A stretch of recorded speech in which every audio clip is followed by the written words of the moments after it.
हाय नमस्कार मु देवाशीष वेलकम कर मोर आउ एक न्यू ब्लॉग। आज हूँ शनिवार हेले आमर दोल पर्व ए बर्तमान चली बहुत एरिया रे बहुत बढ़िया बढ़िया फंक्शन भी हो सब वीडियो टी मूल शेष पर्यंत देखो कौन सी वीडियो को स्क्रिप्ट न करिकी दोल वीडियो एंजॉयमेंट करंतु। वीडियो रे बहुत किसी बढ़िया बढ़िया सब क्लिप्स अच्छी जपरिक आमर घोड़ा नाच हो आमर सेंड नाच हो आहरी किसी बढ़िया बढ़िया सब नाच अच्छी आप देखु केमती लगला कमेंट करी कहिबे।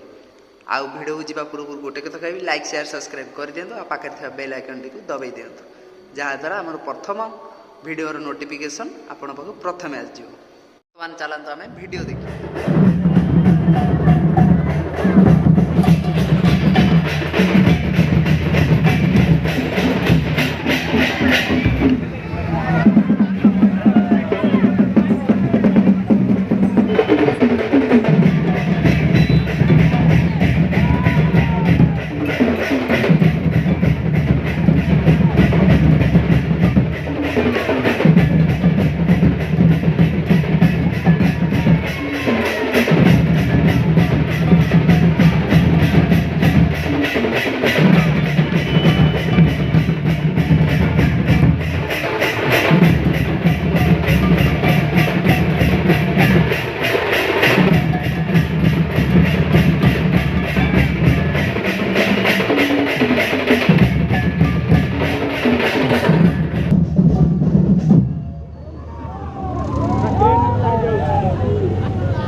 ବଢିଆ ଲାଗୁଛି ନାଚଟା।